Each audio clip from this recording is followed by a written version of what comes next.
Voilà, nous sommes évidemment très heurtés par la crise des abus sexuels commis par les prêtres.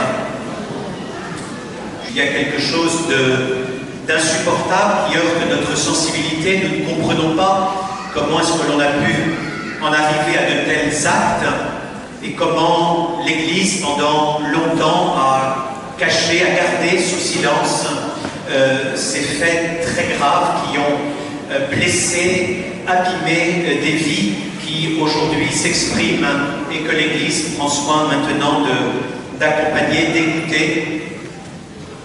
Alors donc, Monseigneur Valentin m'a répondu très spontanément à mon invitation et je pense que c'est important que nous puissions avoir un espace de parole, que nous puissions entendre, écouter et ensuite poser nos questions et essayer de réfléchir pour ne pas nous laisser abattre par tout ce que nous entendons, par cette crise qui est une crise qui touche l'Église à l'échelle internationale, qui touche évidemment pas seulement l'Église. Alors, merci beaucoup Bruno d'être avec nous, de nous aider à garder l'espérance pour que nous puissions repartir ce soir avec peut-être, oui, l'espérance au cœur, celle que le Christ nous apporte. Alors, je vous le redis, des papiers vont circuler parmi vous, lesquels papiers seront recueillis ici par une petite équipe qui évidemment va les classer, les trier, et par thème, on les remettra donc à Monseigneur Valentin lorsqu'il aura fini sa prise de parole. Merci encore d'être venus si nombreux ce soir. Merci Père Olivier de ces mots d'introduction. Merci à chacune et chacun d'entre vous de votre présence ce soir. Votre présence qui, par son caractère très massif, dit évidemment toute l'actualité de la question sur laquelle nous allons réfléchir ensemble. Peut-on encore avoir confiance en l'Église? C'est une question qui nous habite tous. C'est pour ça que je n'ai pas la prétention d'être venu ce soir vous apporter des réponses. Mais je crois qu'il est plus important encore qu'en communauté, en Église, nous puissions partager les uns aux autres les questions que nous avons autour d'un tel thème. Et c'est pour ça que je m'efforcerai d'être relativement concis, de ne pas dépasser une demi-heure de parole, pour que nous ayons un vrai temps d'échange. Je ne vous promets pas de répondre à toutes vos questions, parce que face à l'actualité de l'Église, des questions, des incompréhensions, j'en ai sans doute autant que vous. Mais, comme l'a dit le Père Olivier, j'ai été heureux vraiment de saisir cette occasion d'échange, de dialogue avec vous, pour que nous puissions nous dire les uns aux autres ce que l'actualité de l'Église suscite en nous, et pour qu'on puisse chercher ensemble, évidemment, des raisons d'espérer, tant il est évident pour chacun d'entre nous que la question qui nous rassemble ce soir se pose avec gravité, avec urgence, avec une gravité et avec une urgence qui semble aller crescendo ces derniers mois, ces dernières semaines en particulier, rythmées par de multiples déflagrations qui ont rythmé l'actualité de l'Église au niveau du monde, et plus particulièrement au niveau de notre pays. Nous avons assisté ces derniers temps à la condamnation du cardinal Barbarin, puis à sa vraie fausse démission.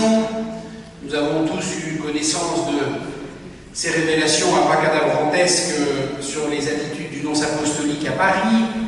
Puis nous avons vu, ou en tout cas su, la sortie du film, grâce à Dieu. Nous avons probablement vu le documentaire sur Arte. Nous avons su également la publication d'un livre, Sodoma. Et tout ça en quoi? En l'espace de moins d'un mois. On est vraiment saisi.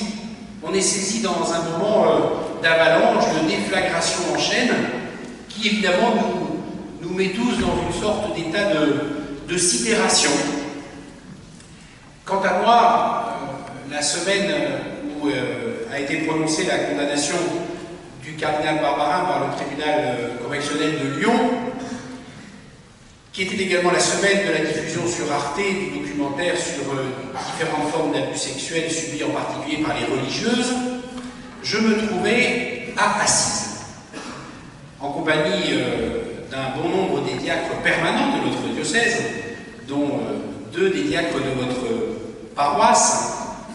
Et ces faits d'actualité, la condamnation du cardinal Barbarin, la diffusion sur Arte du reportage que j'évoquais à l'instant, nous ne les avons pas reçus comme de simples péripéties d'actualité lointaine, pendant que nous étions ailleurs, tant d'un point de vue géographique que d'un point de vue spirituel. Nous les avons reçus, moi comme les diacres qui partageaient ce pèlerinage avec moi, comme au fond la véritable bande-son de notre pèlerinage, comme la bande-son de toutes les images que nous avions sous les yeux, c'est-à-dire de toutes ces scènes de la vie de Saint François d'Assise que nous avons pu revisiter à l'occasion de ces quelques jours de pèlerinage. Alors, pour réfléchir ce soir avec vous sur ces questions si douloureuses, eh bien, j'ai eu envie de contempler l'une de ces images tirées de la vie de Saint François d'Assise, une des images les plus connues, les plus célèbres. C'est la scène initiale dans la vie de François d'Assise de son dialogue avec le crucifix de Saint Damien, connu par certainement la plupart d'entre vous. C'est ce moment où François passe à proximité de l'une des petites églises qui parsèment la campagne autour d'Assise, une église en ruine, et où il se sent appelé à entrer dans l'église, et plus encore où il se sent saisi par le crucifix qui s'y trouve, et que l'on peut aujourd'hui encore contempler à Assise, dans le couvent Sainte-Claire, ce crucifix qui lui parle, et qui lui dit « Va et rebâtis ma maison, qui, tu le vois, tombe en ruine. » Et aujourd'hui, nous ne le voyons que trop bien, que la maison de Dieu tombe en ruine. Alors, à partir de cette représentation de cette scène que propose le peintre Giotto dans la basilique supérieure de Saint-François, là où aujourd'hui il est enterré, eh bien, j'ai eu envie de réfléchir la question qui nous habite en regardant cette scène, en écoutant la voix du crucifix, en partant de son appel « Va et rebâtis ma maison qui, tu le vois, tombe en ruine ». Je ferai tout de suite une remarque préalable, un premier constat avec vous. Je disais tout à l'heure dans l'homélie que si nous voulons parvenir à nous situer face à ce qui fait l'histoire, il nous faut nous mettre à l'écoute de Dieu, à la recherche de son visage, quitte à remettre en cause les impressions spontanées que nous pouvons avoir. Alors moi, ce que j'entends d'abord, c'est que l'appel que le crucifix de Saint Damien fait à François, c'est un appel à rebâtir. Ce qui, vous en conviendrez avec moi, est tout l'inverse d'une invitation à laisser tomber, à abandonner. Et moi, je recueille déjà ce premier renseignement parce que je crois que d'abord et avant tout, les uns et les autres, vous comme moi, nous en sommes là. Nous avons d'abord à résister à la tentation de l'abandon, de la fuite, de la prise de distance, devant un spectacle pareil, duquel, Olivier le disait à l'instant, nous n'avons finalement aucune raison de nous sentir solidaires. C'est bien légitime, face à un tel spectacle, d'avoir comme premier réflexe dans le cœur l'envie de prendre de la distance. On le partage en permanence en ce moment entre prêtres même. Pas plus tard qu'hier, au conseil épiscopal de Monseigneur Aumonier, vous imaginez bien, c'est quand même la team des plus motivés, enfin on peut l'espérer. Eh bien, un des vicaires épiscopaux nous l'a dit franchement. Il nous a dit, moi aujourd'hui, je ne sais pas ce qui me retient de tout laisser tomber, d'abandonner l'Église. Alors il est bon, je crois, au seuil de notre réflexion, d'entendre cet appel impérieux du crucifix de Saint Damien, va et rebâtis ma maison qui, tu le vois, tombe en ruine, ne laisse pas tomber, surmonte ton découragement, va de l'avant. Il est bon de l'entendre et en même temps, il nous faut conforter cet appel. Il nous faut lui donner des points d'appui. Quelle raison avons-nous, au fond, de tenir bon? Quelle raison avons-nous, à la suite de François, de répondre à un tel appel? Eh bien, pour essayer de trouver quelques éléments d'explication à cela, j'ai eu envie avec vous ce soir, pas simplement de regarder l'étendue des dégâts, je les ai évoqués très directement il y a un instant, on pourra revenir, si vous le souhaitez, dans le temps des questions, directement sur ces faits, mais dans un premier temps, ce n'est pas les dégâts que j'ai envie de regarder avec vous, c'est leur mise en scène, c'est leur mise en image par Giotto. C'est la façon dont Giotto nous présente cet état de ruine. Alors avec vous, eh bien, je vais me livrer simplement à une sorte de petite déambulation dans cet édifice en ruine. Dans cet édifice très clairement organisé par Giotto en 3 parties, même avec une définition pas très bonne, même en étant tout au fond de l'église, vous identifiez très bien les 3 parties qui constituent cette église. Alors, eh bien, commençons par le début, commençons par franchir le seuil de l'église. Commençons par entrer. Et franchir le seuil, entrer dans l'église, c'est déjà beaucoup. Je dirais même que c'est déjà l'essentiel, parce que quand on se tient au seuil de l'église, au fond, on est déjà au cœur de sa raison d'être. C'est pour ça qu'elle existe, l'église. C'est pour être une porte. C'est pour être un seuil. C'est pour être un lieu de rencontre entre Dieu et les hommes.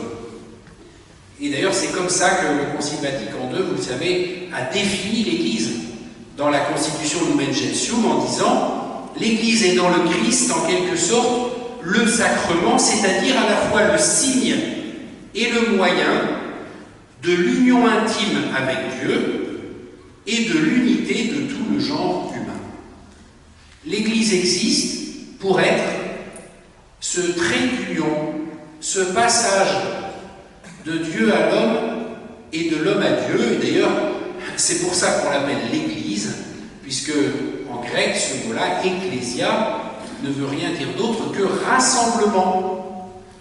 L'Église, c'est un outil autant qu'un résultat, nous a dit le Concile Vatican II, du rassemblement des hommes avec Dieu, créant l'unité des hommes entre eux.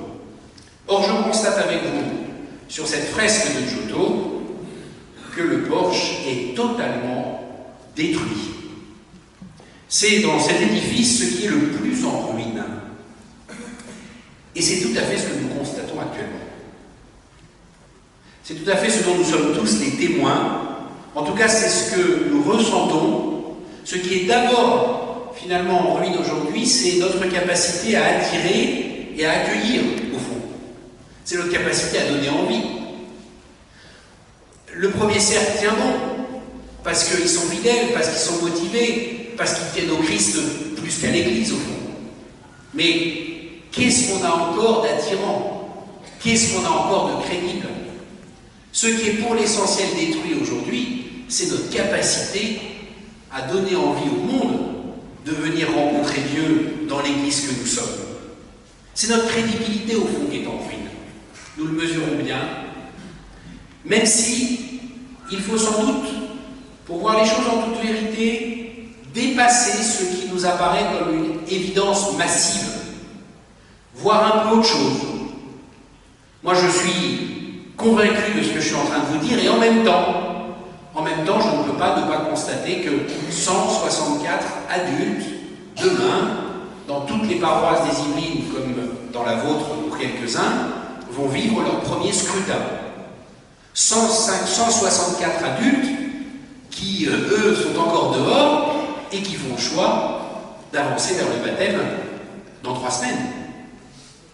C'est un signe qui nous invite peut-être à voir au-delà des évidences, un signe déjà qui nous dit peut-être qu'il y a moyen que le rôle de porche qu'a à jouer l'Église fonctionne encore. En tout cas, c'est un encouragement à ne pas nous décourager devant le chantier de reconstruction que nous avons à entreprendre ensemble. Comment? Selon quel modèle? Pour quelle fonction? L'avantage d'un tel état de destruction, vous serez d'accord avec moi, c'est qu'on a l'embarras du choix. ne peut pas dire qu'on soit encombré par ce qui reste. Mais ce choix est un embarras. Ne nous trompons pas de modèle quand il va s'agir de reconstruire l'entrée de l'Église. Prenons garde à ne pas céder aux tentations en particulier qui sont évidentes en nous et entre nous, qui traversent de manière massive nos communautés ces derniers temps, à reconstruire un porche d'entrée en mode barricade, en mode pont-levis, si possible fermé, face à un monde qui nous serait hostile, face à un monde qui nous voudrait du mal. Prenons garde à ne pas non plus tomber dans la tentation d'un chantier seulement marketing, où il s'agirait au fond de reconstruire une façade attirante, une façade qui donnerait envie et qui ferait revenir la clientèle, mais qui ne serait pas véritablement un signe et un instrument de la rencontre de chaque homme, de chaque femme avec Dieu, permettant l'unité des hommes entre eux. Cet état d'effondrement, moi j'en ai la conviction, est aujourd'hui une opportunité.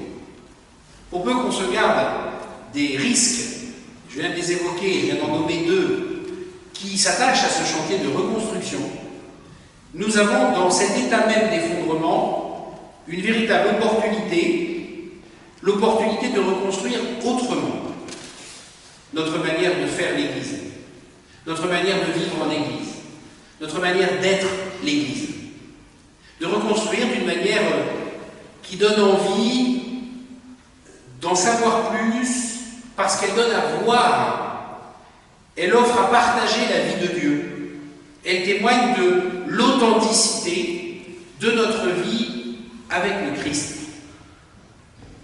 Parce que le Christ, et peut-être au fond aurais-je dû commencer par là, il est toujours là. Si nous progressons dans l'Église pour nous rendre dans le cœur, la troisième partie, il y a deux choses à constater. D'abord que ce cœur, il n'est pas seulement endommagé, comme le reste du bâtiment, il est ouvert. Regardez l'abside. L'abside, elle n'est pas effondrée, elle est soigneusement découpée le long de l'axe architectural, comme pour nous dire au fond qu'à cette échelle-là, à ce niveau-là, c'est pas le plafond qui est tombé, c'est le ciel qui est entré. C'est le ciel qui est toujours là présent dans l'Église. Le ciel, plus le crucifix, qui occupe toute la partie centrale du cœur, Dieu est bien là.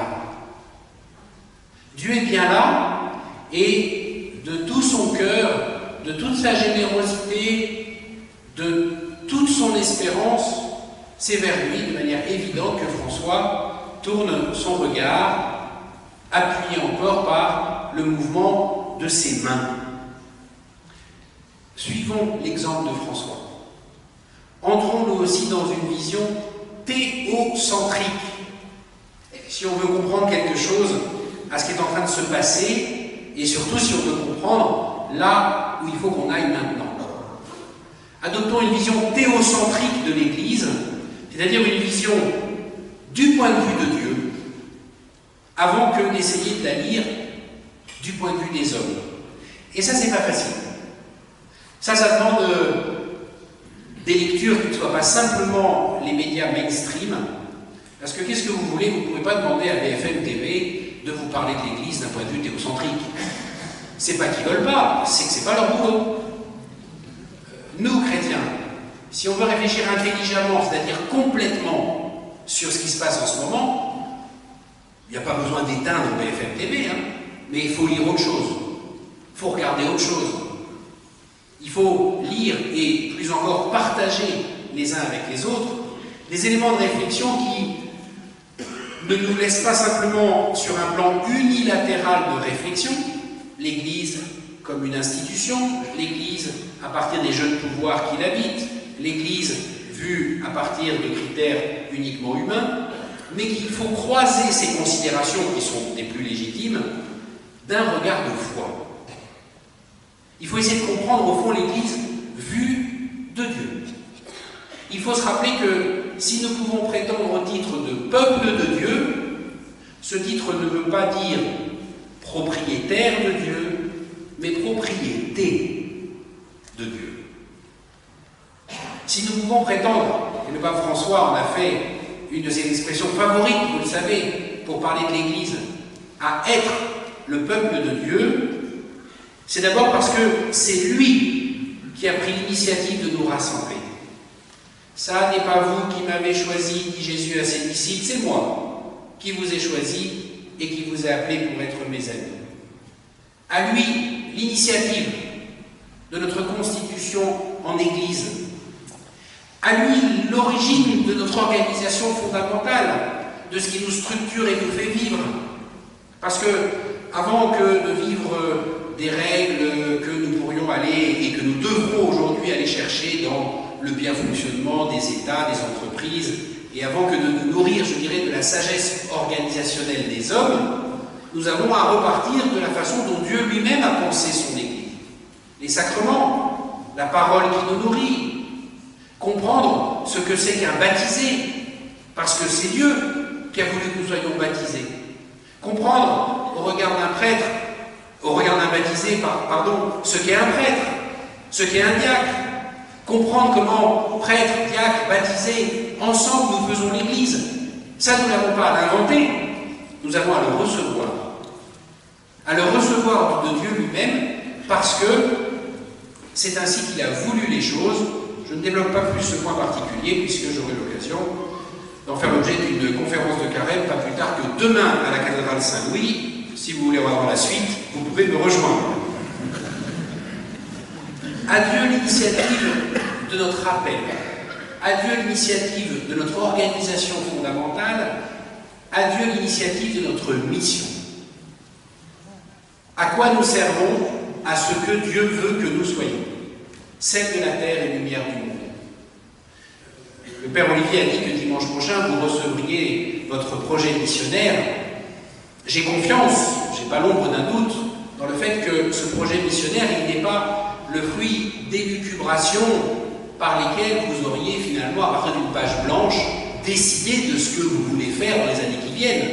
Il est le fruit d'un discernement, c'est-à-dire d'une écoute de ce que Dieu veut pour votre paroisse, de la manière dont Dieu veut que vous soyez celle de la terre et lumière du monde.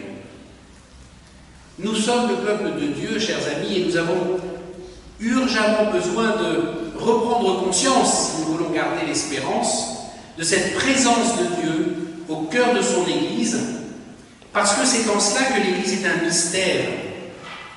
Lorsque nous affirmons l'Église comme mystère, nous ne voulons pas dire qu'elle est incompréhensible, même si c'est le sens ordinaire et commun du mot mystère. Dans notre foi, ce mot-là, il a un autre sens. Dans notre foi, le mot mystère veut dire précisément que l'Église procède du projet de Dieu et qu'elle est l'instrument du projet de Dieu pour les hommes. C'est pour ça que l'Église, ce qu'elle est et ce qui s'y passe, n'est jamais simplement et complètement compréhensible seulement dans un regard qui mobilise les sciences humaines et les critères de la sociologie et de la compréhension de comment fonctionne une institution humaine. Notre Église n'est pas compréhensible en dehors d'un regard de foi, parce que c'est ainsi qu'on peut la comprendre comme l'union indissoluble de l'humain et du divin, une union dans laquelle l'humain est au service du divin. Et là, on touche à quelque chose de fondamental, c'est pour ça que je me permets de le répéter. Voir l'Église avec justesse, c'est l'avoir comprise comme une réalité dans laquelle le divin et l'humain sont indissolublement unis. Premier point. L'humain étant instrumental, l'humain étant au service du divin. Cette vision des choses permet de ne pas désespérer. Pourquoi? Eh bien d'abord parce qu'elle permet de comprendre l'articulation définitive et pour toujours de l'humain et du divin dans l'Église, aussi ruiné que soit l'aspect humain. Je suis avec vous tous les jours jusqu'à la fin des temps. a dit Jésus à ses disciples. Et c'est même sa dernière parole. C'est sans doute qu'il avait envie qu'ils les retiennent. Il n'a pas dit « je reste dans l'église tant que vous êtes présentables, hein, les amis. Hein. Du jour où vous commencerez à me faire honte, je me bats. » Il n'a pas dit ça. Il a dit « je suis avec vous comme vous êtes, jeunes, vieux, présentables, lamentables, je suis avec vous. Tous les jours, jusqu'à la fin des temps. » Donc, au fond, vous voyez, cette vision de foi, elle enracine notre espérance dans cette certitude de la présence de Dieu en son Église, aussi ruinée soit-elle. Et puis, elle nous permet de comprendre, au fond, où il faut situer l'élément humain dans l'Église. Comme un élément instrumental, ni trop peu. C'est une dimension nécessaire, l'humain dans l'Église. L'organisationnel, les structures de pouvoir, le partage des tâches, la curie romaine, c'est nécessaire. Il y a besoin des éléments humains pour que l'Église puisse faire son job. Mais ces éléments doivent sans cesse être purifiés, remis en cause, reconstruits, sans cesse ils doivent évoluer. Parce qu'ils ne sont que des instruments. Et le drame, voyez-vous, survient quand on sacralise l'humain, quand on le considère comme la partie intouchable de l'Église. Le drame qui permet qu'on n'ose pas dire les méfaits d'un prêtre quand il s'attaque à des enfants, c'est parce qu'on le considère comme un intouchable. Le drame quand on n'ose pas remettre en cause la façon dont fonctionne la curie romaine, comme le conseil pastoral de ma paroisse, hein, les chantiers à faire sont en regard les uns des autres, c'est quand on n'ose pas rien remettre en cause parce que c'est sacré. Non. Ce qui relève de l'organisation humaine de notre Église n'est pas sacré, c'est instrumental. Et donc nous avons clairement à reconstruire, à remettre en cause. Le péché survient dans l'Église quand on sacralise l'humain. Alors je voudrais faire quelques pas en arrière, parce qu'on a parlé du porche d'entrée, on s'est longuement tenu dans le cœur en présence de Dieu. Je voudrais revenir dans la nef, là où se tient François, et constater avec vous que, c'est sans doute ce que vous pouvez voir le mieux, même de très loin, même de la tribune là-haut, et bien cette nef, c'est encore ce qui tient le mieux le coup. C'est encore ce qui est le moins effondré. Le mur est là, la charpente est là, les tuiles sont là, ça tient bon.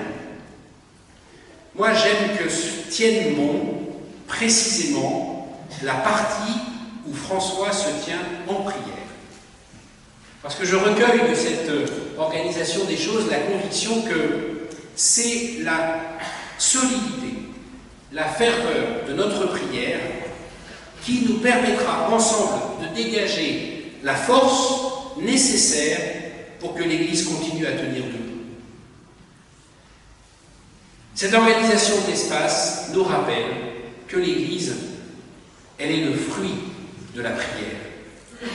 Que l'Église, elle est le fruit de notre prière personnelle, par laquelle nous restons fondamentalement enracinés en Dieu, mais plus encore de notre prière communautaire, l'Eucharistie, qui est la véritable source et sommet de l'Église. Comme dit le Concile Vatican II dans Lumen Gentium, paragraphe 11. C'est l'Eucharistie la source de l'Église, parce que c'est l'Eucharistie qui fait l'Église, en tant que c'est là, plus qu'ailleurs, que nous vivons cette union avec Dieu qui fait l'union en nous, entre nous. Et c'est l'Eucharistie que fait l'Église, au sens où c'est encore ce que nous faisons de mieux. Le sommet de notre activité consistant à unir les hommes à Dieu, c'est dans la célébration de l'Eucharistie que nous l'atteignons. Et j'aime beaucoup, voyez-vous, l'organisation à cet égard de notre soirée. J'aime beaucoup qu'elle soit faite de 2 temps équivalents, 1 heure de célébration de la messe, suivie d'1 heure de conférence et de débat, parce que ça me semble, d'un point de vue théologique, une organisation très juste du temps. C'est pas d'abord on a prié, puis on change de sujet, et on réfléchit à la meilleure façon de faire l'Église. On a fait l'Église, on a participé au chantier de reconstruction en célébrant l'Eucharistie, et maintenant on en parle. Et maintenant on en discute. Voilà, je ne veux pas prolonger trop longtemps cette petite déambulation pour vraiment faire place à vos questions et à vos remarques. Alors, dernier temps de mon propos, il faut quand même que j'affronte directement la question pour laquelle vous m'avez invité, en me demandant au fond pour aujourd'hui et pour demain, quelle raison avons-nous encore d'espérer? Quelle raison pour répondre oui à la question de ce soir peut-on encore avoir confiance dans l'Église? Eh bien, je pense que vous comprendrez le sens de ma phrase autrement que comme une pirouette à l'aune de tout ce que je vous ai dit jusqu'à maintenant. Je crois finalement que la seule raison d'espérer, c'est qu'il n'y a pas de raison de désespérer. S'inquiéter, oui. Se scandaliser, oui. Réagir, oui. Mais désespérer, non. Parce qu'au fond, tout est affaire de regard. Un regard sur la suite des événements. Qu'est-ce qui va se passer? À votre avis, Barbarin, il va démissionner ou il ne va pas démissionner? Et le nonce, il va être viré ou il ne va pas être viré? Je ne sais pas. Mais ce que je sais, c'est que notre marche à travers le temps n'est pas une marche à l'aveuglette. C'est un pèlerinage. On sait où on va. Parfois, le chemin est complètement tordu, mais on sait où on va. On va à la rencontre du Christ, qui lui vient au-devant de son Église. Cette certitude me fait voir l'Église non pas comme un chef-d'œuvre en péril, mais comme un chef-d'œuvre sans cesse en construction. Cette certitude me donne, sans l'ombre d'un doute, la possibilité de vous dire que l'âge d'or de l'Église, c'est demain. Que vous ayez une sensibilité très tradie qui va vous faire mettre l'âge d'or de l'Église au XIXe siècle, ou beaucoup moins tradie qui va vous faire mettre l'âge d'or de l'Église au Concile Vatican II, dans un cas comme dans l'autre, vous retardez autant, mes amis. Parce que l'âge d'or de l'Église, c'est demain. Nous allons à la rencontre du Christ. Donc, je n'ai pas de doute sur la suite du chemin, et c'est pour ça que je n'ai pas de doute non plus sur la pérennité de la capacité de rayonnement de l'Église, dont les 164 catéchumènes de notre diocèse, que j'évoquais en commençant, sont juste une sorte de signe avant-coureur. Je sais que la capacité de rayonnement de l'Église est toujours intacte dès lors qu'elle parvient à témoigner de la grandeur d'une vie humaine habitée pleinement de la présence de Jésus-Christ. Ceux qui nous l'enseignent plus et mieux que d'autres, ce sont les saints. L'histoire de l'Église nous enseigne que l'Église est passée à travers de nombreuses crises et que toujours Dieu a suscité dans son Église les saints qui ont été les instruments de son renouveau. Saint François, et c'est bien d'ailleurs pour ça que Dieu l'a saisi de cette manière, a surgi dans l'Église dans un moment de grande crise, dans un moment où l'Église était déjà en ruine. Je fais mémoire aussi de la flopée de saints qui ont fait le renouveau de l'Église après la Réforme protestante, par exemple. Depuis saint Ignace de Loyola à sainte Thérèse d'Avila, depuis saint Charles Borromée à saint Philippe Néri. Donc je suis convaincu que Dieu suscitera des saints à la taille de la crise que nous vivons. Donc de très très grands saints. Moi je suis convaincu qu'on va voir surgir des saint François d'Assise, des saint Ignace de Loyola.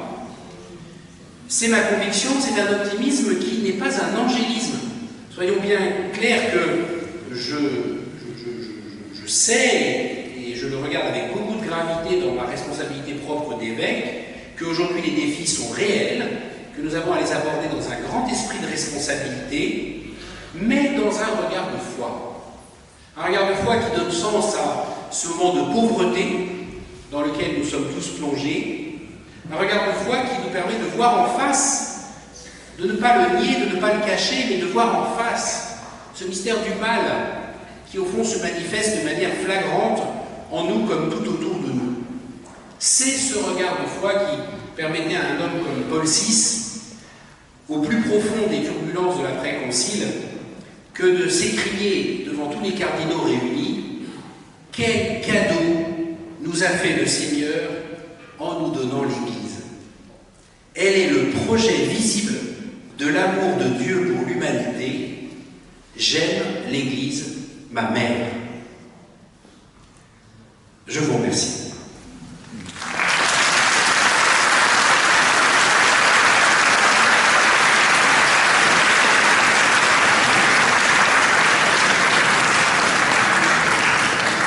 Voilà, c'est nous qui te remercions pour ces paroles fortes que tu viens de nous adresser, illustrées par la fresque de Giotto. Alors maintenant, place aux questions. On essaye de les classer par thème, mais j'imagine que ça part un peu dans tous les deux. De multiples thèmes, il y a de multiples réponses. Nous ne sommes pas des experts de la chose et on va essayer de donner quelques éléments, sans tout donner bien sûr, parce qu'on n'y arrivera pas. C'est trop riche et sans trop balbutier. Les premières questions qui viennent concernent les victimes. Comment vous organisez-vous pour écouter les victimes au-delà des déclarations officielles? Ou bien rappeler qu'il y a des associations qui existent déjà sur Versailles. Donc que fait-on pour les victimes? On rappelle qu'il existe sur Versailles des associations qui tentent de les aider. Mais des interrogations aussi en disant mais est-ce qu'il n'y a pas un double langage vis-à-vis des victimes? On parle d'une tolérance zéro, ce qui est affiché à Lyon pour le père Pénard, alors qui est affiché alors que le père Pénard n'est toujours pas sanctionné à Lyon. Et puis des questions aussi sur... Non, ça là je ne le donne pas. Sur les victimes, et puis on va revenir ultérieurement. Deux choses sur cet ensemble de questions. D'abord, qu'est-ce qu'on fait dans les civils pour les victimes? Je crois que c'est important que vous ayez des réponses claires à ce sujet. Donc, le diocèse de Versailles s'est doté depuis 2016 d'une cellule d'accueil et d'écoute des victimes de pédophilie. 3 professionnels, une avocate, un psychothérapeute et une directrice d'établissement scolaire qui sont nommés par le Monseigneur Aumônier, mais dans une posture d'autonomie par rapport à l'évêché, c'est-à-dire qu'en fonction de ce qu'ils entendent, ils ont toute liberté de saisir le procureur lui-même si jamais ils considèrent que le diocèse ne fait pas ce qu'il faut. Et toute personne qui contacte le diocèse pour signaler un fait dont il a connaissance, et plus encore dont il a été victime, est recontacté dans la demi-journée, par le biais notamment d'un lien qui se trouve sur la première page du site internet de notre diocèse.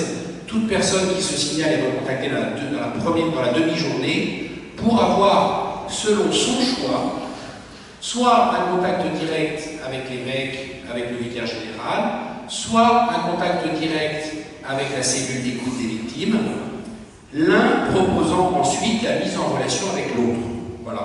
Ça permet que chacun, selon là où il en est de son histoire, avec qui il est le plus à l'aise, puisse entrer en contact avec l'évêque ou avec la cellule pour ensuite accéder à l'évêque, ou au contraire pour être ensuite accompagné par une cellule. Donc nous avons des outils que nous avons soigneusement mis en place et qui fonctionnent.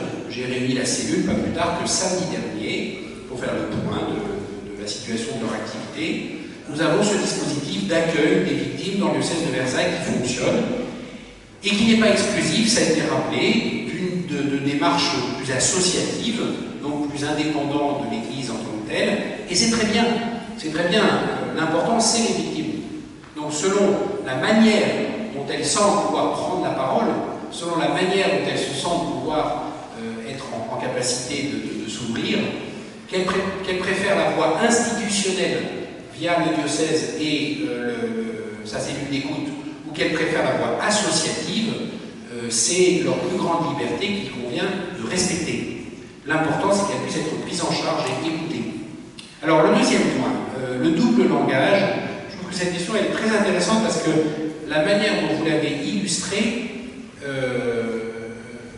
est déjà la réponse à la question. Y a-t-il pas un double langage, virgule, par exemple, le père Prénat toujours pas jugé? C'est donc pas une question qui porte sur le double langage, c'est une question qui porte sur la durée, sur le temps. Et il faut bien comprendre, même si ça exaspère beaucoup les victimes, qu'aujourd'hui, le temps pour rendre la justice, nous le subissons, nous l'Église, autant que les victimes. Ça, c'est le point douloureux que souvent elle reproche.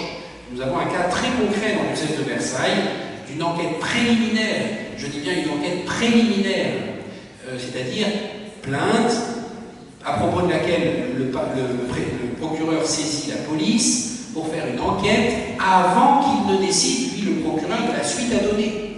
Renvoi sur un tribunal, désignation d'un juge d'instruction, classement sans suite. Eh bien, nous avons le cas d'une enquête préliminaire qui dure depuis 2 ans et demi. Et les victimes disent, il ne se passe rien. Certes, mais qu'est-ce que nous y pouvons? Oui, il y a un vrai problème de temps de la justice. Il y a un problème dramatique de temps de la justice que l'Église peut améliorer pour la partie qui est la sienne.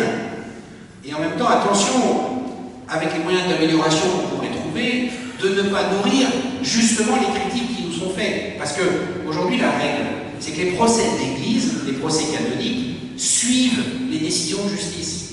Vous voyez le problème? C'est dans 3 à 5 ans, quand la justice est prononcée, que commence la justice d'Église. Alors, nous aurions la liberté de dire, on arrête ça, on fait fonctionner la justice d'Église en parallèle. On fait, même on n'attend pas, tant pis, on fait fonctionner la justice d'Église.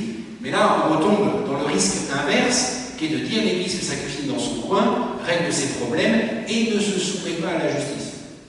Donc c'est un problème qui est très compliqué, très douloureux, mais par rapport auquel, spécifiquement, nous nous sentons, en grande partie, impuissants.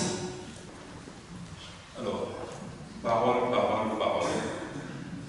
L'institution a tellement tardé, et encore aujourd'hui, qu'y a-t-il d'autre que des paroles, quels actes? Et bon, il y a un certain nombre de suggestions derrière.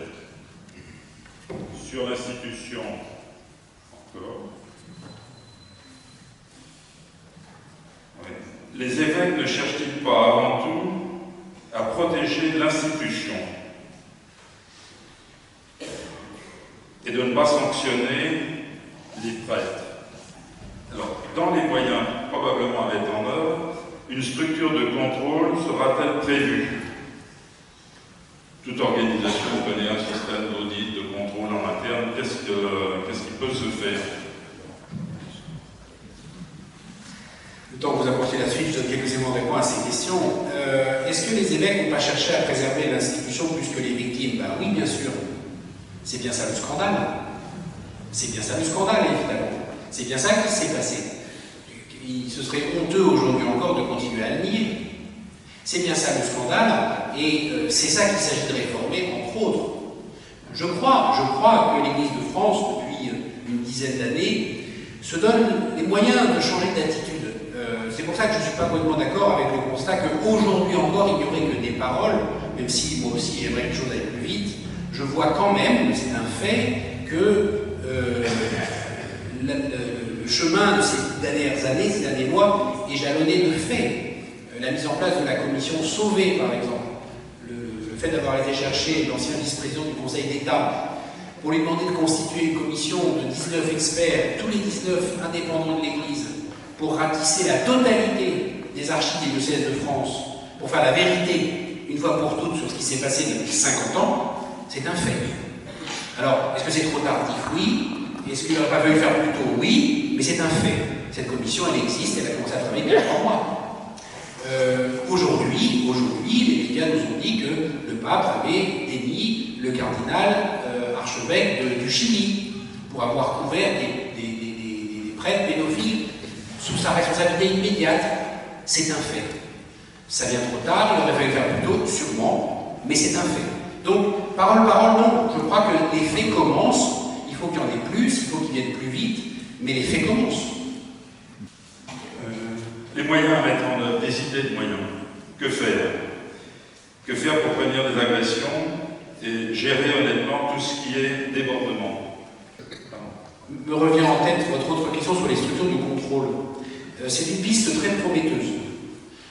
Vous savez qu'il y a eu mi-février un sommet à Rome de tous les chefs, de tous les présidents de conférences épiscopales du monde sur ce sujet. Le président de la conférence des évêques de France, l'archevêque de Marseille, Monseigneur Pontier, est parti avec une idée. Il a porté, il a présenté au pape, il a fait campagne pour une idée, c'est la mise en place au niveau national de l'équivalent du parquet antiterroriste. Vous savez qu'aujourd'hui, les faits de terrorisme ne sont plus gérés dans chaque département par le parquet qui fait les affaires pénales ordinaires, elles font l'objet d'une structure nationale qui coordonne tous ces faits-là. Eh bien, Monseigneur Pontier a dit qu'il faut sortir des diocèses l'instruction de ces faits et de la manière dont ils ont été traités, parce qu'évidemment les évêques sont jugés partis. Il faut mettre en place une structure qui est indépendante de chaque évêque et qui, à l'échelle du pays, puisse trancher sur ces affaires et sur la manière dont elles ont été suivies par les évêques pour que des sanctions soient plus faciles et plus rapides. Donc c'est de fait une piste très prometteuse que les évêques de France poussent à Rome. Alors, j'ai 3 séries de questions sur des moyens concrets. La première porte sur la formation des prêtres par rapport à ces questions précises. La deuxième sur l'ordination sacerdotale des hommes mariés. Et la troisième sur la place des femmes dans l'Église. Alors, ces 3 questions fondamentales, mais qui, je pense que vous serez d'accord avec moi pour l'acter, nous éloignent chacune un peu plus progressivement du sujet spécifique de ce soir. Hein, il ne faut pas tout mélanger. Et s'il vous plaît, essayons d'être aussi raisonnables, c'est-à-dire de regarder les choses avec intelligence que franc dans nos échanges. S'il vous plaît, dénouez une fois pour toutes dans votre tête le lien entre célibat et pédophilie. Si ce lien...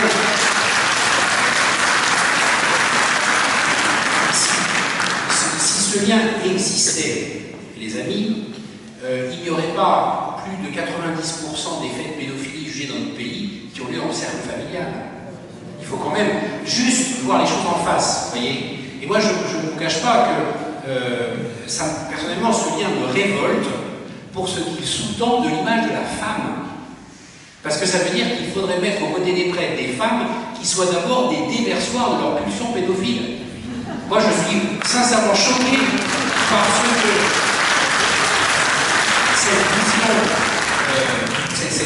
cette équation simpliste dit de la vision de la femme, ou on peut dire les choses de la même manière, de la vision de la sexualité.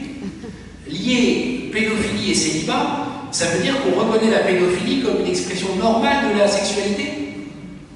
Que s'ils avaient une pratique sexuelle entre adultes, alors ils ne seraient pas pédophiles. Parce qu'au fond, c'est 2 modes de sexualité qui se marquent. Mais enfin, la pédophilie, c'est une perversion. Et c'est pour ça que cette perversion coexiste chez des hommes mariés avec leur vie sexuelle ordinaire avec leurs femmes. Donc, vraiment, ne cédons pas au simplisme médiatique qui, non seulement n'éclaire rien, mais qui en plus ne font qu'aggraver notre réflexion sur les choses. Bon. Ceci étant dit, je reprends les 3 thèmes très brièvement qui ont été évoqués. 1. La formation des prêtres. Évidemment qu'aujourd'hui, mais là il faudrait que vous invitiez le Père Mathieu Dupont plutôt que moi, qui est le responsable des séminaristes de la diocèse, évidemment que cette question est au cœur aujourd'hui de la formation des prêtres. Nous nous interrogeons beaucoup pour voir comment la psychologie, peut-être bien davantage qu'elle ne l'a été par le passé, introduite dans les cursus de formation. Elle l'est déjà, mais elle l'est comme tous les outils de la médecine, c'est-à-dire couverte par le secret médical et donc inaccessible aux supérieurs du séminaire. Donc c'est une équation difficile à résoudre. Si un séminariste rejoint un complément psychologique, ses responsables de séminaire ne savent pas de quoi il parle avec son psychologue, pas plus qu'avec son cancérologue ou avec son proctologue. C'est le secret médical. Et est-ce qu'on peut demander à des praticiens d'aller raconter aux supérieurs hiérarchiques ce qu'ils ont appris des pathologies de leurs patients? C'est des sujets très compliqués, en fait, hein, qui sont beaucoup moins simples qu'on l'imagine, mais qui sont aujourd'hui nécessaires, qui sont au cœur du travail qui est fait pour faire évoluer la formation des prêtres. La question de l'ordination d'hommes mariés, je vous le dis, moi, c'est une question que je refuse absolument de lier à la question de la pédophilie. parce que c'est un non-sens logique et une aberration statistique. Donc on est ailleurs, on est sur un autre sujet qui est le bien vivre de nos communautés, l'accessibilité des sacrements en particulier dans les diocèses où les prêtres sont moins nombreux. C'est une question qui se pose aujourd'hui. J'ai vu récemment dans la Croix que c'est l'évêque de Poitiers qui a clairement demandé qu'elle soit ouverte pour l'Église de France. Donc c'est pas une question tabou. C'est pas une question tabou. La question le célibat n'est pas d'institution divine. Les prêtres ne sont pas célibataires parce que Dieu l'a voulu. Le célibat ne fait pas partie des éléments posés par Dieu pour l'organisation de son Église dont je vous parlais à l'instant. C'est un choix spirituel que l'Église latine a fait depuis les origines, considérant qu'il y avait là un véritable patrimoine spirituel, une vraie grâce pour le peuple de tout entier, mais rien ne dit que ce choix ne soit pas appelé à évoluer éventuellement. Ce qu'il faudra bien peser sans tabou, c'est les avantages et les inconvénients, et là encore il faudra bien se garder de tout simplisme, par exemple celui qui considérerait que ça résoudrait la crise des vocations. Moi je constate que les pasteurs protestants sont mariés, que les prêtres orthodoxes sont mariés, et que dans un pays comme la France, ils n'ont pas moins de difficultés de vocation que l'Église catholique. Donc là encore, oui, prenons le sujet à bras le corps, réfléchissons sur les avantages et les inconvénients, mais sans slogan ni simplisme. Un mot sur la place de la femme dans l'Église, même si, vous l'aurez compris, je suis un peu horrifié de voir arriver ce sujet par la porte de la pédophilie, mais bon, si c'est l'occasion de l'ouvrir, ouvrons-le. Moi, je crois que cette crise, je crois parce que j'en ai les prémices à l'échelle de notre diocèse, cette crise peut être une belle opportunité d'avancer assez vite sur ce point. Parce qu'on perçoit dans un certain nombre de cas, je vous donne un exemple très concret pour vous dire le sens de mes propos, mais très illustré. Ces derniers jours, Monseigneur Aumonier a été sollicité par 2 familles qui voulaient venir le voir pour raconter des faits que leurs enfants auraient subis dans le diocèse de Versailles. Bon. Et bien, Monseigneur Aumonier a tenu à recevoir ces 2 familles, seules, avec une femme. Donc, la famille est venue, les 2 fois, et Monseigneur Aumonier était avec Anne Sudan, qui, à l'évêché, est responsable de l'accompagnement des laïcs en mission. Vous voyez ? Je ne sais pas s'il y a encore 10 ans, face à une demande de rendez-vous, Monseigneur Aumonier aurait eu le réflexe de demander à une des femmes de l'évêché d'être à ses côtés. Je ne sais pas s'il n'aurait pas eu le réflexe de demander à son vicaire général, ou à son évêque auxiliaire. Tiens, il ne m'a pas demandé, au fait. Vous voyez, pour moi, c'est très symptomatique que, en fait, on est en train de prendre conscience à toute vitesse que notre écoute homme-femme n'est pas la même. Notre capacité à donner confiance face à des gens qui veulent venir parler à l'église, homme-femme, n'est pas la même. On est en train de découvrir à vitesse grand V notre complémentarité, et donc je pense que ça peut porter de très beaux fruits ensuite dans le fonctionnement ordinaire de nos communautés. On a des questions sur le cardinal Barbarin, et de 2 façons, c'est-à-dire qu'on a à la fois ceux qui disent pourquoi est-ce que le cardinal Barbarin est en fait condamné, alors que c'est le bouc émissaire un petit peu de la fécondité aux hommes, et puis de l'autre côté on a, mais n'aurait-il pas fallu qu'il soit plus condamné que ce qu'il est pour faire un exemple. Et puis après il y a la question quelle grille de lecture avez-vous du refus du pape François de sa démission? Alors est-ce qu'il aurait fallu qu'il soit moins condamné, plus condamné? Chacun peut se faire son idée, je n'ai pas à trancher ce débat.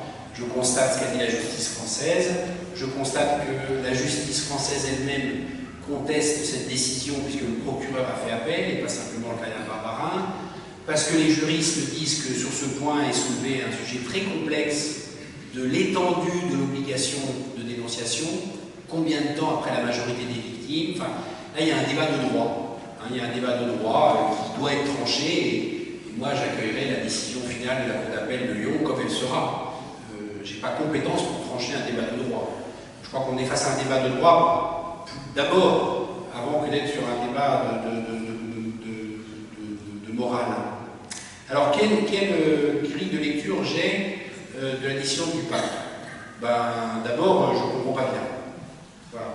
Je ne comprends pas bien, personnellement, par rapport au bien du diocèse de Lyon, par rapport à la démarche du cardinal Barbarin lui-même, qui a dit, qui a fait savoir que sa démarche de présenter sa démission, il avait décidé de la faire quel que soit le jugement, et que donc c'était indépendant de la condamnation. Du coup, je ne comprends pas bien que la réponse, ça soit on va attendre le jugement d'appel. Donc il y a des incohérences, de mon point de vue, dans cette décision. Hein. Bon. Moi, je ne comprends pas tout. Je ne comprends pas non plus les changements de vocabulaire du cardinal Barbarin, qui le soir de sa condamnation dit « Je vais aller voir le pape pour lui présenter ma démission », et qui, ayant appris que le pape ne le démissionnerait pas, a dit sur Catéo « De toute façon, je n'emploie pas le mot démission pour un évêque, parce qu'un évêque ne démissionne pas, il reçoit sa mission, alors il remet sa mission, mais il ne démissionne pas. » Pourquoi a-t-il changé de vocabulaire? Est-ce que ça voudrait dire qu'il a changé d'avis? Est-ce que ça veut dire qu'en fait il ne voulait plus démissionner? Je ne sais pas. Je ne sais pas, je constate comme vous tous ces éléments d'incohérence, d'illisibilité, et je ne vous cache pas que, puisque dans une semaine je serai à Lourdes avec tous les évêques de France pour l'Assemblée plénière des évêques, j'ai bien l'intention, moi comme les autres évêques d'Île-de-France, nous en avons parlé ensemble cette semaine, d'essayer de comprendre, de demander des explications aux différents intéressés. Alors maintenant, qu'est-ce que je peux comprendre de la posture du pape? Autant au niveau français, les choses me semblent incompréhensibles, autant au niveau du pape, elles me semblent beaucoup plus compréhensibles, et que je crois que, libre à vous d'adhérer ou de ne pas adhérer aux conclusions qu'il en a tirées, mais au moins comprendre sa position. Voilà. Comprendre que le pape est dans une position de responsabilité mondiale, qu'il a sous sa responsabilité la totalité de l'Église et des faits qui lui sont rapportés. Et qu'il a donc d'abord la responsabilité d'exercer une proportionnalité dans ses décisions. Il a accepté aujourd'hui la démission du cardinal archevêque de Santiago du Chili, je vous l'ai dit. Il n'a pas accepté celle du cardinal archevêque de Lyon. Donc la seule chose qu'on peut en conclure, c'est qu'il n'est pas dans une logique de couverture systématique, mais plutôt dans une logique de gradation. Il distingue des faits directement imputables. J'ai couvert un fait qui s'est passé lorsque je étais évêque, d'un fait qu'il juge plus complexe. Je n'ai pas dénoncé un fait qui s'est passé 30 ans avant que j'arrive dans mon diocèse. Donc, il exerce, d'accord, pas d'accord, on peut en discuter, mais il exerce un exercice de proportionnalité entre tous les cas sur lesquels il a à se prononcer. Il y a d'autres cardinaux, vous le savez, le cardinal McCarrick, c'est l'exemple type, qui a non seulement été démissionné, mais chassé d'état clérical, donc qui aujourd'hui n'est plus ni cardinal ni prêtre, ce qui veut dire que clairement le pape n'a pas froid aux yeux. C'est pas par lâcheté qu'il a refusé la démission de Barbarin, c'est parce qu'il considérait qu'il fallait se faire jouer un rôle de proportionnalité. Et puis alors il y a un autre élément qu'il faut qu'on ait en tête si on veut pouvoir se situer, c'est que la France est un état de droit, c'est incontestable. Ne tombons pas dans la paranoïa, ne faisons pas de posture victimaire un peu obscène. Oui, nous pouvons avoir confiance dans la justice française. La France est un état de droit. Mais ça n'est pas le cas de tous les pays du monde. Vous avez des tas de pays où la justice est parfaitement à la botte du pouvoir. Et si le pape décide comme jurisprudence que tout évêque faisant l'objet d'une condamnation judiciaire sera automatiquement démis de ses fonctions, alors il donne à tous les dictateurs du monde la liberté de choisir les évêques de leur pays. Vous comprenez? Parce qu'il suffira que la Chine, la Corée du Nord fasse juger par un tribunal aux ordres un évêque qui lui déplaît, et l'évêque devra le démettre. Le pape devra le démettre, si ça devient une jurisprudence systématique. Donc il y a un gros enjeu qui, évidemment, pour nous Français, ne nous concerne pas, donc on ne comprend pas immédiatement l'enjeu, mais il y a un gros enjeu que le pape puisse maintenir des pasteurs dans des pays de persécution contre l'avis des pouvoirs qui ont la capacité à manipuler la justice. Et c'est pour ça que, de son point de vue, de sa responsabilité, il ne serait pas opportun de se dire, en fait c'est simple, dès qu'un évêque est condamné par un tribunal n'importe où dans le monde, je le démets dans les 24 heures. Parce qu'en fait, les conséquences seraient terribles pour les pays où l'Église est persécutée. Petite question, de grande importance. Justice de l'homme ou miséricorde de Dieu? Ou et miséricorde de Dieu? La question qui se pose, c'est celle des prêtres présumés innocents ou condamnés. Qu'est-ce qui se passe pour eux quand ils se retrouvent seuls? Et que fait-on et que fait l'Église pour les accompagner dans cette solitude et sur ce chemin? Deux questions qui sont très complexes là encore, c'est difficile d'y répondre mais très direct, enfin trop courte. Alors en fait la première, si c'est facile. Justice, miséricorde, commençons par ne pas mettre ces deux dimensions sur le même plan. Et bien des dysfonctionnements sont venus de ça. La miséricorde, c'est pas à la place de la justice. La miséricorde, c'est après la justice. D'abord passe la justice, et ce qui va au-delà de la justice, c'est la miséricorde. Donc d'aucune manière, aucune compréhension juste de la miséricorde ne peut dispenser de la justice. La justice est un préalable, et elle est due aux victimes, et c'est quand la justice est passée que on peut parler de miséricorde. La miséricorde se posant en particulier aujourd'hui sur la question de la possibilité d'un après pour les prêtres condamnés, après la prison, après que la justice est passée. Il y a un après possible. Aujourd'hui, c'est une question terrible, hein, et on est sur le deuxième sujet. Le simple fait d'être mis en cause, même pas la peine d'être condamné, hein, le simple fait d'être mis en cause vous grille un prêtre pour le restant de ses jours. Parce qu'aujourd'hui, avec Internet, rien de plus facile que de retrouver l'historique du curé qui a avec votre paroisse. Hein. Et alors vous allez retrouver forcément sur Internet qu'il y a 15 ans, il y avait une histoire sur ce prêtre. Et évidemment, la paroisse ne le reçoit pas. Vous voyez, donc la miséricorde, c'est une vraie question. Je crois qu'aujourd'hui, elle est très attaquée, la miséricorde. Plus encore, ou au moins autant que la justice, notamment sur cette question de la possibilité d'une rédemption. Mais en tout cas, la miséricorde ne dispense pas de la justice. C'est d'abord la justice passe, la justice ramène, je dirais, à l'équilibre ce qui peut être ramené à l'équilibre, et la miséricorde reconstruit derrière. Mais quand on commence à vouloir mettre la miséricorde à la place de la justice, on crée l'injustice. On crée une injustice d'une très grande violence, notamment pour les victimes, évidemment.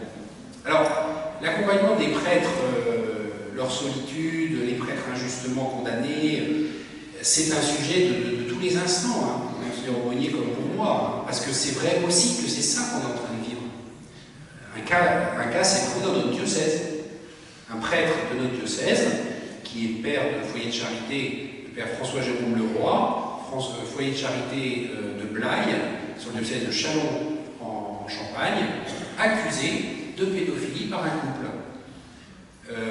Mise sur la touche, retrait du foyer de charité de Blaye, ouverture d'une information judiciaire par le procureur, audition en pagaille, parce que dans un foyer de charité, vous imaginez bien qu'il en passe du monde, par la gendarmerie, audition en pagaille d'enfants, de familles, de jeunes, rien. Rien, à part que le procureur a retrouvé dans les archives du diocèse de Châlons quantité d'échanges de lettres entre ce couple et le diocèse de Châlons, révélant que ce couple habite en fait une maison qui appartient au foyer de charité, et que le diocèse leur demandait depuis un certain temps de s'en aller, parce qu'il est arrivé au bout de leur bail et ils ne payaient plus. Vous voyez? Et donc le procureur, pas plus bête que la moyenne, hein, il a très bien compris ce qui s'était passé. En fait, il s'était dit, ce couple, eh ben, pour régler notre affaire, on va dézinguer le père du foyer, vu que ça marche à tous les couples. Et le procureur a décidé de passer en justice le couple. Pas le père du roi, le procureur a inculpé ces gens, les a jugés et ils ont été condamnés pour dénonciation calomnieuse, à l'initiative du procureur. Parce qu'il a considéré qu'on était dans un cas école, qui en plus, la calomnie était très facile à prouver, vu qu'il avait tous les courriers montrant la vraie nature du conflit qu'ils avaient avec ce prêtre, donc il s'est dit, je ne laisserai pas passer. Bon. Et pour un cas aussi clairement documenté et qui permet que la justice soit rétablie, on a aujourd'hui des prêtres mis en cause sans raison et qui ne peuvent pas le prouver. Donc ce qui est terrible dans le moment que nous vivons, c'est que oui, coexistent dans un diocèse comme le nôtre, hein, les exemples que je vous donne depuis le début de la soirée, je ne vais pas y chercher ailleurs que dans les Yvelines, des prêtres mis en cause qui font l'objet d'enquêtes préliminaires semblant indiquer des faits sérieux, même si on attend toujours qu'elles aboutissent, des prêtres mis en cause qui ont été condamnés et pour lesquels on essaye d'imaginer un avenir dorénavant. Des prêtres mis en cause, ça s'est avéré une pure calomnie. C'est très compliqué de vivre en ce moment ce moment. Et enfin, comme évêque, je m'adresse à vous comme évêque, je ne vous demande pas de couvrir vos prêtres. Je ne vous demande pas de fermer les yeux, je ne vous demande pas de les sacraliser, comme j'ai dit tout à l'heure, mais je vous demande d'en prendre soin. Je vous demande d'en prendre soin parce que, vous savez, si vous, laïcs, vous êtes légitimement ébranlés par tout ce qui se passe, les prêtres le sont tout autant. Tout autant, et donc c'est très important que, dans la force, la solidité, la franchise fraternelle de notre vie communautaire, on se soutienne les uns les autres.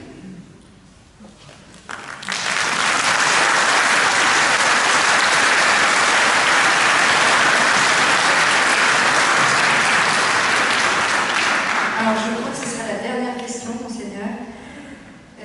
Il y a toute une série de questions, il y en aurait beaucoup à lire, qui concernent nous les chrétiens. Nous les chrétiens qui sommes très atteints par tout ce qui se passe, que pouvons-nous faire, quelle place va-t-on nous donner, que va-t-on faire pour revitaliser l'Église, comment agir. Je vais peut-être en lire une qui est peut-être un peu plus percutante et qui concerne, vous allez voir, donc peut-être ce qu'on appelle, ce que le pape François a dénoncé comme le cléricalisme. N'appelez personne votre Père sur la terre, car vous n'avez qu'un Père, le Père Céleste. Pourquoi utiliser ce langage dans l'Église? Père, mon Seigneur, son éminence, sa sainteté. Mon Père est une appellation infantilisante qui met les prêtres sur un piédestal et les enferme dans une spécificité liturgique. N'est-ce pas une forme de cléricalisme, comme l'a dénoncé le pape François?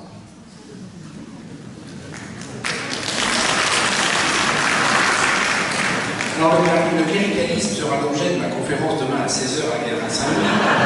Donc, écoutez, j'en parlerai pendant 1 heure. Donc, je vous invite à venir demain à 16h à la cathédrale Saint-Louis pour la suite de notre échange. Bon. C'est un sujet complexe, le cléricalisme, qui est d'abord une incompréhension de la façon dont l'Esprit Saint travaille dans l'Église. C'est ça que j'expliquerai demain, et je n'ai pas l'espace là pour vous en parler, il faudrait vous donner 1 heure pour bien comprendre, démonter les mécanismes du cléricalisme. Bon. Mais pour ce qui est des appellations, vous savez, moi, comme je suis évêque depuis 2 mois, les gens ils passent leur temps à me demander comment il faut m'appeler. Et moi, ma réponse, c'est je m'en fous. Je m'en fous. Vous m'appelez Bruno, vous m'appelez Père Bruno, vous m'appelez Monseigneur, ça m'est complètement égal. Ce qui m'importe, c'est qu'on soit dans une relation qui soit celle que dicte l'Évangile. Voilà. Qu'on soit dans une relation de vérité, qu'on soit dans une relation de liberté. Si quelqu'un se sent plus libre vis-à-vis de moi et plus en vérité dans son statut de baptisé par rapport à mon statut d'évêque avec un nom plutôt qu'un autre, personnellement, ça m'est totalement égal. Voilà, moi c'est mon point de vue. Je crois qu'en fait, on a plus grave aujourd'hui à faire dans l'Église que de se battre sur des questions de nom, des questions de titre, c'est de rebâtir nos relations. C'est de rebâtir notre façon de travailler en Église, de comprendre ce qu'est un baptisé, de comprendre ce qu'est un prêtre, de comprendre comment un prêtre et un baptisé travaillent ensemble. Là, il y a du boulot et ça commence ici dans cette paroisse. J'ai évoqué brièvement tout à l'heure le conseil pastoral. Il est là le boulot, dans la manière de faire en sorte, c'est une remarque rapide, je n'ai aucune critique à faire au père Olivier, je ne connais pas le conseil pastoral de cette paroisse, mais c'est à ce niveau-là que c'est du boulot. C'est quoi dans cette paroisse le conseil pastoral? C'est une espèce de structure formelle, parce qu'il en faut bien un, où on écoute le père Olivier faire un monologue sur la vie de la paroisse en espérant que la réunion se finisse le plus vite possible parce qu'il est tard, ou c'est un vrai lieu de discernement communautaire où ensemble on cherche à comprendre ce que l'Esprit Saint veut pour notre paroisse. Et vous en êtes où entre ces deux pôles dans la qualité de fonctionnement de notre conseil pastoral? Et pareil pour l'équipe de caté, et pareil pour l'aumônerie, et pareil pour l'accueil des familles en deuil. Vous voyez, c'est là le chantier.